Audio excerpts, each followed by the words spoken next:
Want to know the number one habit that separates good managers from great ones?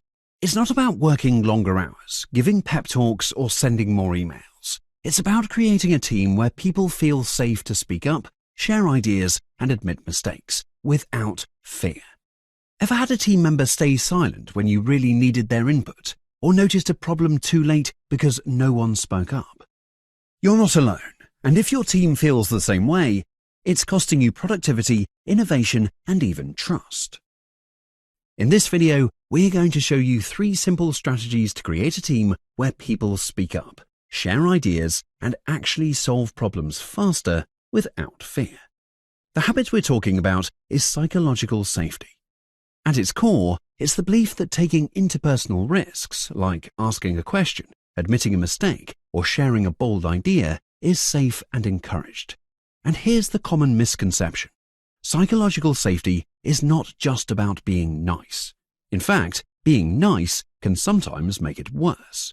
People hold back because they don't want to offend anyone. Real psychological safety is about candor, telling the truth even when it's uncomfortable. It's what makes teams learn, adapt, and outperform. Number 1. Make speaking up expected. The first step is to set the stage. As a manager, your words and actions set the tone for what's normal in your team. Make it clear that speaking up isn't optional, it's expected.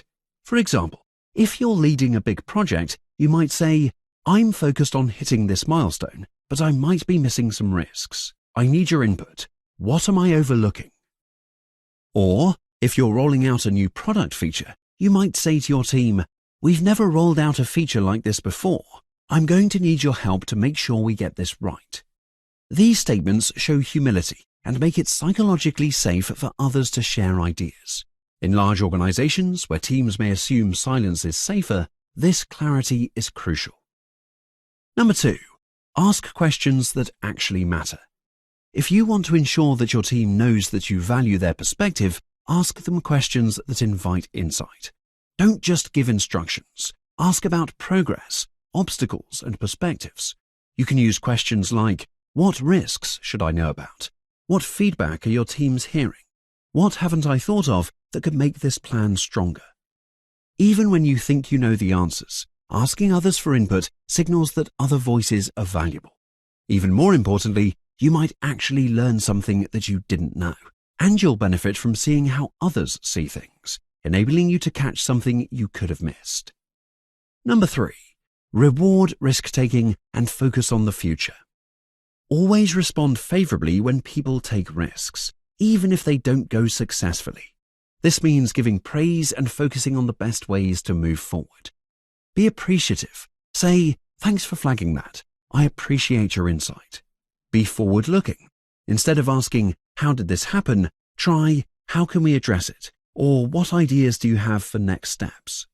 For example, if someone on your team flags a potential issue with your project plan, don't get defensive. Thank them and ask how they think they could solve it. This will not only help you with potential solutions, it will also mean the employee is more confident about speaking up in the future.